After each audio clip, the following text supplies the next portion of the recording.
Hello and welcome to Texans Talk Money. I'm Kyla, your host and a peer financial coach at Texan Smart. Every episode, we will be joined by another peer financial coach from my office, where we will be navigating all the roads on how to handle your money as a college student. So sit back and get your wallets ready to be Texan Smart.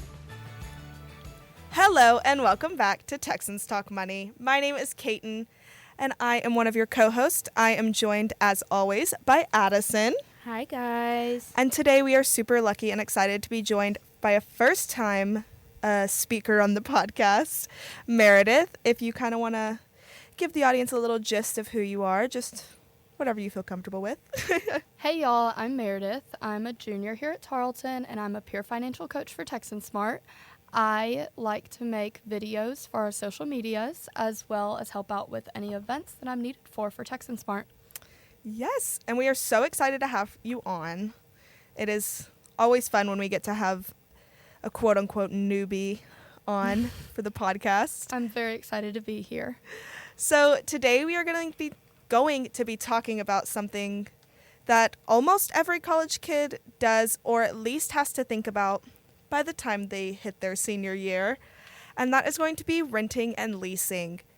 I know so many of my friends rent apartments or houses or townhomes, whatever it may be, but not everybody really understands kind of what that entails. So that's what we're here for today. We're going to kind of get into that. If Addison, you want to slide us in.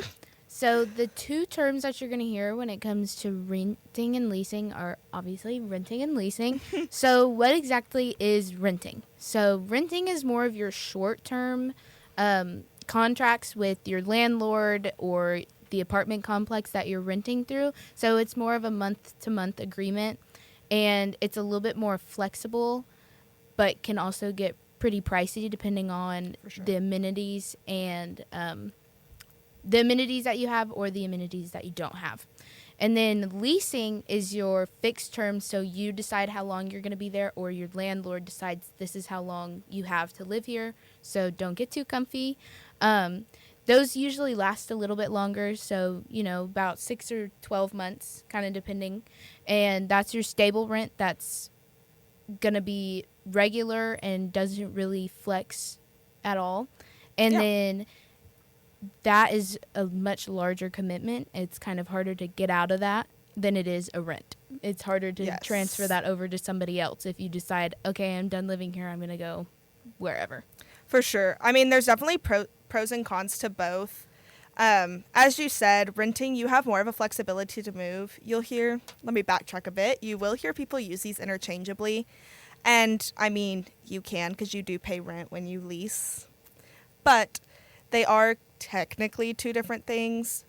But if you ever hear them come interchangeably, they're not technically wrong. They're just, they have their own definitions. But like you said, the renting month to month has more flexibility when you want to move. But you do typically have a higher monthly cost just because they don't have the security that you're going to be there for as long. So they have to make their money where they can. It's very good for your temporary housing needs. So, like, let's say you have an internship over the summer and you just need to rent for 3 months. Sometimes you can find people who do monthly rents, and that is the situation where you would need that. We around here, at least for me, I lease, and I think that's how most apartment complexes and houses, at least in the Stephenville area, do it, as far as I've looked into. So that you're typically locked into your price for the term, whether that be a 6-month or a year-long lease, however your landlord and you work it out. I'm typically on a year-long lease. I think, Mare, I know you do a house. So I lease my house for a year at a time, actually. Yeah. So my rent does not fluctuate. It is locked in for that whole year's lease, which I appreciate a lot because I'm not blindsided whenever it goes up or anything like that. I always know exactly what I'll be paying and when I'll be paying it. Yeah, it's so nice. I don't know how people I don't know how anybody could go from paying a pretty smaller amount of leasing to $1,000 extra, and you're like, hello? Where did that come from? 100%. instability of that would spook me, but I totally understand where it can be useful. I think the landlords around here really like these college kids and don't want to scare them off. So I appreciate that. They do us, but as far as I've ever had experience, they've done me right. So there are a few different types of rental agreements. I've seen the two main ones that I see are month to month and fixed term lease. Again, month to month, it's renewed monthly. It's great for your flexibility, has that higher rent. Your fixed term, stable cost, required you to commit, and it can be pretty difficult to end it early. So this is where you see people getting subleases because they need out of their lease and they can't get out without having someone take it over because that just may be the way it was written in their lease. Yeah. Whatever it may be. It can be hard. It can sometimes dink your credit because you have to break that lease, which is never any good, but sometimes you got to do what you got to do, I guess. You always have more specific little tidbits in your leases than you do a rental agreement, just because a lot of the time you're going to see lease on a house, so that's somebody's property that they own and they're giving to you. And so then when you leave them in the dust and you're like, hey, I'm leaving, and they're like, hang on, I need this money from you. Where are you going? They're going to be a little like, no, now you got to pay me all this money that you're taking out of my pocket all of a sudden. So you just got to make sure you know what you're getting yourself into with each of the different renting types, types of agreements. Yes. Speaking of kind of being done, I know getting done, getting started, whatever it may be, there's a few key terminology points that like you'll hear consistently, being security deposit, utilities, cosigner, all the words that sound big and scary, but that's what we're here for today, is to kind of break them down. So Mare, if you want to hit some of those points maybe. So one of the most important of the terminology that I would say I wish I knew before I became a renter is the utilities, and reading through the contract, being sure to know whether it is included in your rent, whether it's not, and if you have to find the companies and cover the rent yourself, put those all in your name. Another thing to think about with utilities is how many roommates you have, how many ways that the utilities will be split up, whether you have it by 2 people or by 4. It can definitely make those prices fluctuate, as well as the size of your house. If you have a larger home, you're probably going to end up paying for more with electricity and such, because you do have more home to be heating or cooling. So, with the roommate situation also, the more roommates you have, the more your water will be used. And oh my goodness, yes. The bigger of a Wi-Fi plan that you're going to have to get, because you never know how many laptops are going to be trying to take quizzes at the same time. So you need to take all that into consideration when you're getting your utilities set out.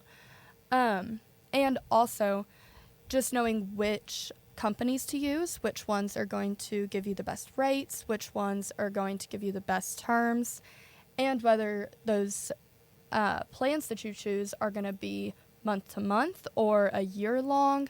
I know when I was getting my utilities set up for, I believe, gas, they tried to get me to do a 3-year plan. Oh my goodness. And I was like, I'm not going to be here another 3 years. Guys, I do not need gas that long. The plan sounded amazing and pretty cheap and everything, and then they told me it was 3 years. You're and like, I was right, like, don't they always? Wait. I was like, You're wait, right. you didn't tell me that at first. See, and I think the utilities catch a lot of college kids off guard, because you go in your freshman year where you have to live on campus. Well, when you're paying your housing and board, that's all included. They kind of over exaggerate, so they just kind of include it in there, and so you're using as much water as you want. You're leaving the lights on all the time. Exactly. And then you get Crank to an that apartment AC or a house down. and you're like, oh my gosh. I know that's one thing my parents keep stressing. They're like, next year when you get off campus, you got to think about those bills. You got to stop leaving those lights on. Leave the AC down at the lowest you can get it. You can't do that anymore. Go over one time and you're like on top of it for sure. And I know I live with another female. You actually, Meredith, live with guys. I do. So I'm sure that I just thought about the fact that your roommate definitely is going to affect your water bills and stuff like that. Because it definitely can. To be fair, our water bill is probably 50% me. I was going to say, us girls, we take long long showers, and they're 5-minute showers. Everything showers. So everything showers, yeah. They last Hair a while. washing takes a long time, and it really does. shouldn't. So bad. But And when So I bad. first moved in with the guys, they were shocked. They actually timed one of my showers because they were shocked mortifying. by how long it was. And so that's another thing to take into consideration, whether your roommates are going to be like, if they're going to be taking up a lot of the utilities, or if they're going to be leaving the lights on more often than you do, if they are going to be cranking the AC down or the heat all the way up, because those things do affect what you're going to be paying at the end of the month. Absolutely. As well as, and I think we'll touch on this a little bit later, but also just knowing who you're going to be rooming with, how they're going to be, if the bills are in your name, then you need to make sure you're living with someone who will be paying you back for those every month on time, because getting those paid and getting paid back for it is super important. So I think we're going to touch a little more on that later, but utilities are a super important thing to think about whenever you are starting to rent or lease, because if you don't take those things into consideration, you're not going to realize how much it'll actually come out to. You may think that your rent is going to be $600 a month, but then find out you're paying $200 in utilities every single month. So Crazy. definitely something you need to take into consideration whenever you start becoming a renter. Yeah. And I know I mentioned the security deposit. That is something that I've never really understood kind of what it was until I did it on my own. So I did find us a little more technical definition than probably what I could put together for you, but it is typically 1 to 2 months of rent put together. And that is held by your landlord, and they typically use it for damages or unpaid rent that they may not be able to collect at the end of your term if somebody turns out to be a terrible renter, I guess. I don't plan on destroying my apartment, but I guess accidents also happen, I guess. I shouldn't assume that it's all done in mischievousness, but... Yeah. And co-signers, that is something that not everyone has, but I have. So a co-signer is typically a parent or guardian or someone that, at least for me, has a more stable income that apartments and different rental companies like a lot better than a student's income, traditionally at least. Some places actually require it, some don't. It just kind of depends. But they sign on to that lease to, like I said, guarantee that payment and guarantee that payment can be made. They have the more stability in their paychecks than a... That way your landlord can go to them and be like, hey, they're not paying. I'm about to make you Yes. pay up if they don't pay, so watch out. But I will say be careful with that, because sometimes I've heard that if you, not the cosigner, but the person renting, doesn't do what they're supposed to, it can affect both people's credit. Ooh. Or if they do something crazy and their credit gets crazy, it can affect your rent and your situation. So be careful on that. Be careful who you choose. But heck sometimes they're super helpful, and sometimes I guess it can not be so helpful. But I have always had a very good experience with that. Lord knows. Heavens to Betsy. That's all I have to say. Heavens Yes. to Betsy. So I know we've kind of covered some of those basics of renting and leasing. So you're probably wondering, like, how do I even do this? How do I navigate this process? That It's scary. would be It's me. overwhelming. Luckily, you have kind of 3 different perspectives. You have someone who is renting a house from Meredith. You have me, who has an apartment. And you have Addison, who is actually starting out on her renting journey. Yes. So do you kind of want to tell us what your preparing So- strategies were, things like that? So I just recently, within the past 2 weeks actually, have started talking to one of the girls that I'm really close with, and we're like, hey, we gotta get this figured out. We Yes. kind of don't have much time left here on campus in our luxurious dorm life where we don't have that much time left. And so we've been thinking about we've been looking at the different places to live, kind of trying to decide what would look best for us. Yeah. So you kind of want to make sure the pictures online, do those look updated? Do they look kind of trashy, maybe a little run down, damaged? You want to look for any of that mold You want to make sure that it is all clean. We don't need to be getting sick up in here. And you want to make sure they have good water pressure. Because I know, as a girl, I need good water pressure or my hair's not getting clean and I'm going to have a fit about it. And then cell service. You don't want to live out in the middle of nowhere where your phone doesn't get any service, so then you can't do anything. Because then what are you paying for? Then what are you doing out there as a college kid? All of your stuff is online at this point. We have to have good cell service. You got to look at some of that stuff. I personally didn't think about how much having a good cell service would affect me until my Wi-Fi went out at my apartment a while back, and didn't have good cell service in where we're at, like just this part of town we're in. And I was like, oh my goodness, I'm gonna have to get out of my PJs and go to the library. Darn, like a regular college kid. But thank goodness I am close to campus. But yes, that is something I didn't think about. So that's a good point to bring up, actually. And then you want to think about, what the rent may be. You don't want to be like, oh, this place is super souped up. It's nice. It's got all this nice stuff. And then you get there and you're like, I can't pay any of this. I don't know what I'm doing here. So you want to make sure that it's only 25 to 30% of your monthly income. Yes. And that you're also thinking about what your utilities and any other fees you may have, such as maybe a pet fee if it's pet friendly, or if they make you pay separately for internet or anything. So you want to take that into mind. That way you don't go somewhere that's charging you $900 a month, but you can only afford $550 a month. You don't want to go in there and be like, where do I get this extra $400 that I need? And you just want to make sure that you're also living somewhere that's close to campus. You don't want to live 20 minutes away, but you don't want to, and if you're also not looking to live right on campus because you're like, I want to get away from all this. Like if you want to be a little bit more secluded, make sure it is a cost saving so you're not spending a bunch of money on gas, and then also make sure that it's convenient for you and maybe anything that you're involved in. Yes, for sure. I know we looked at a few places on like theapartments.com and things like that, and the rent sounded great until I realized I had to furnish it. I had to pay the utility bill on it, all of those things. Yeah.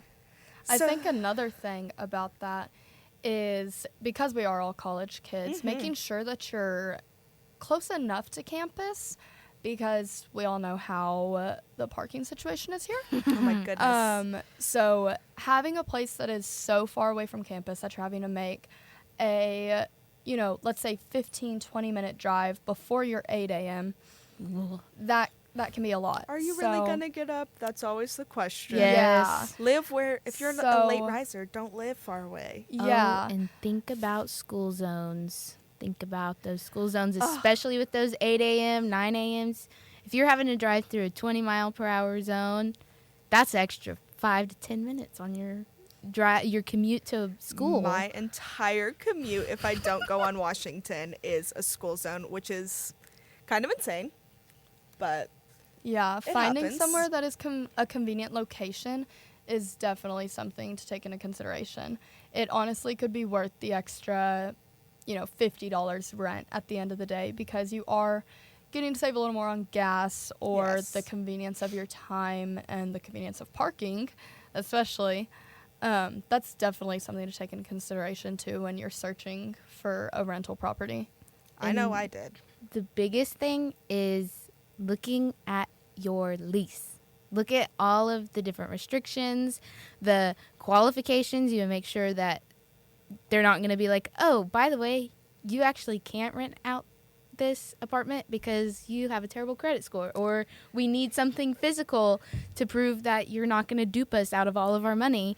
So you want to make sure that you look at all the terms and conditions and the subletting, when you're going to have to renew, how often you're going to have to renew, what all you're going to need when you sign that lease. And then what it's going to be like if you unexpectedly have to break your lease, or you're like, I got to get out of here, I need to go, but do I have to put up with it for just a little longer because breaking my lease is going to tank me? For sure. It's a lot of words. I know it is, but I guess that's part of adulting at this point. We have to read it. We have to read the long words. The scary Yeah. things. If you don't understand, look it up, ask questions, because it's going to be way worse if you come 6 months in and they're like, haha, surprise fee, but it's actually not a surprise fee. You was in your lease and you just didn't read it. Yeah. Google will be your best Or friend. even with whether your lease is by room or by the total of the property. Oh my goodness, That yes. could be another thing that can get you, because if your roommate decides to move or can't make their rent or any of that kind of stuff, if your lease is not per room, then you're going to end up having to pay for that, because you're going to end up having to pay for their extra that they can't make. Yes. So that's also another thing to look for, because I'm super fortunate that my lease is by room. So not that any of us are moving anytime soon, but if we happen to, then it would be fine for the rest of us who are there, because we wouldn't end up having to cover anyone else's rent. So that's another thing to look for, because if you can get a lease like that, it's definitely a good thing, because worst case scenario, you won't end up having to pay double the rent because your roommate can't make their rent or anything like that. So Most definitely. another thing to just keep an eye out for when you're reading through that big, long contract that you have to sign. It feels like you're reading the Constitution. I It promise does. you'll survive. I think mine was 18 pages. They get a little wild, but also they have to cover themselves. You need to read it to make sure you cover yourself later Yes. on.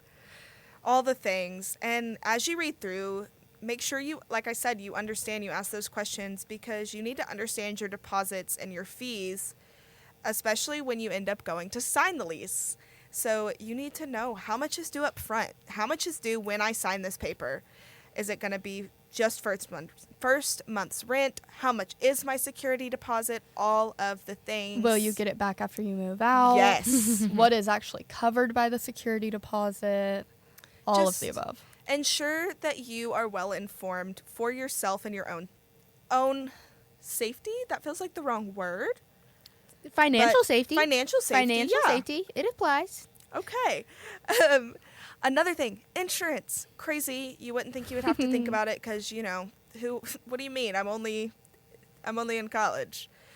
Renter's insurance. Insurance is a Some scary places, at the place I'm living currently, they have an option where they offer renter's insurance through them.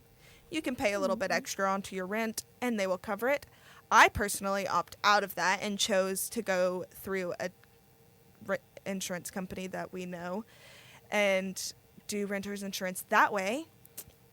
But it is super important to at least consider renter's insurance if you're not required to have it. I'm sure a lot of places require it at this point. Don't quote me.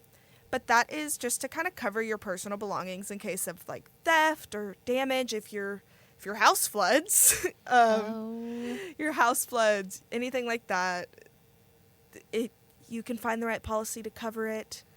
I'm no insurance expert, but it is important to have. It's always a good thing to look at. I have it. It's just something we unfortunately have to look through. You can search for a good insurance policy the same way you did your utilities and all of those things. It's just one of those tedious little things you have to do. I think another thing is roommate considerations. When my you're going to goodness, sign a yes. lease and other people are having to sign it with you, think about who you're living with. If you have moments when you're with them and you're like, oh my gosh, I can't stand you, I need to get away from you, maybe don't live with them. Yeah. Maybe don't live with them. I know the girls that I'm talking to about living with, we were like, maybe we can find a fourth person. But we kind of given up on that because we're like, we're all a little extra, and it's kind of hard to find a fourth person that's really extra and isn't going to, despise us. So we've kind of Yes. been like, maybe we'll just stick to ourselves. We won't do that to somebody else. 100%. Yeah. It's also super important to, get a person that you're living with who you know that you can, how do I word this? Rely on? Trust to Like, pay. If you have to hash it out for that's the a fair betterment point. of the Yes, house, yes. then you can do it and you can move on. Because I know me and my roommates have gone through that. If one of us is not pulling our weight with the dishes or vacuuming or anything like that, we're able to tell each other, like, hey, step it up. Like, you haven't done the dishes in a week or two. Come on. And then we'll get that reality check. We'll step it back up, and then we'll move on. And we're still friends, and it's all fine. So I think that's another thing to make sure that you pay attention to when you are picking a roommate, because if it's not someone that you would be comfortable with having those hard conversations with, and then still being able to move on and go grab food together after, then maybe you should consider a different route, because it's super important to just be able to have those conversations for the betterment of the house, because at some point those conversations will have to be had. As well as, like I said earlier, making sure that everyone is able to take care of their portion of the bills, because especially if they're in your name, you need to make sure that everyone is able to pay you in a timely manner. Shared things like trash bags, paper towels, toilet paper, those things are split among the house. That's another thing to consider, that you're going to have to be splitting with everyone, making sure that everyone is pulling their own weight with that. Unless you choose to store your own toilet paper in your room. I mean, you could just bring it out to your bathroom each time if you want to. But just making sure that you live with someone who is on the same page as you about everything is definitely something to take into consideration, especially with your lifestyles. Like, if you are a night owl and they are absolutely not, maybe consider a different route, because you don't want to be keeping them up all night. You wouldn't want them keeping you up all night if it was the other way around, or waking you up super early in the morning. Just making sure that you're living with someone who is on the same page as you about everything is super important to take into consideration. Yeah. Hard conversations will come up, and it's just inevitable. It's inevitable, but it has to happen those things have to happen for the betterment of your house. Like, if you don't have those hard conversations, then they won't realize, and maybe they didn't realize, they hadn't realized, like, oh, I haven't taken the trash out in like 2 weeks. But once you call them out on it, then they'll realize, and it'll be fine. In a respectful manner. Yes, in a respectful manner. And then it'll be fine. You'll go back to normal, and you can go eat at D-Hall together after, and it's all fine. Yes. At least that's how me and my roommates are. I know we've had to have those conversations a couple times, and then afterwards we're all fine, and it's cool because we're all on the same page about that. Absolutely. So we've covered kind of a lot, but we are just going to kind of close out the episode giving y'all some of these little tips and different things to think about that we either didn't think about when we were first doing it, or we know people don't always think about. So something that I didn't really think about until it came up onto me was pets. I have a dog that is my pride and joy, as I'm sure most people's dogs are, but that's my baby child. So pet fees, or is it a one-time fee? Is it pet rent? What happens if it's an ESA? Do they accept ESAs? Are there breed restrictions, weight restrictions, different things like that are all questions you should ask if you're planning to bring a pet. If you're not, then you're in the clear and you don't have to think about it, but it's still good information to know just in case you or your roommate later on decide to bring a pet into the house. All those goody little things. Another thing, parking availability. Is it good parking on site? Yeah.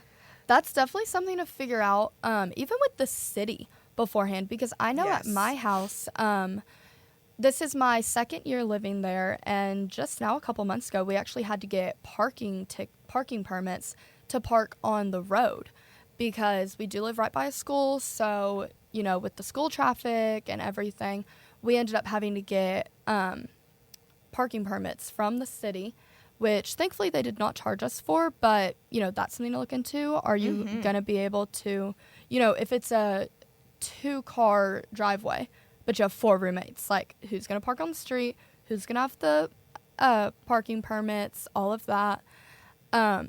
Something else I would say is what is allowed,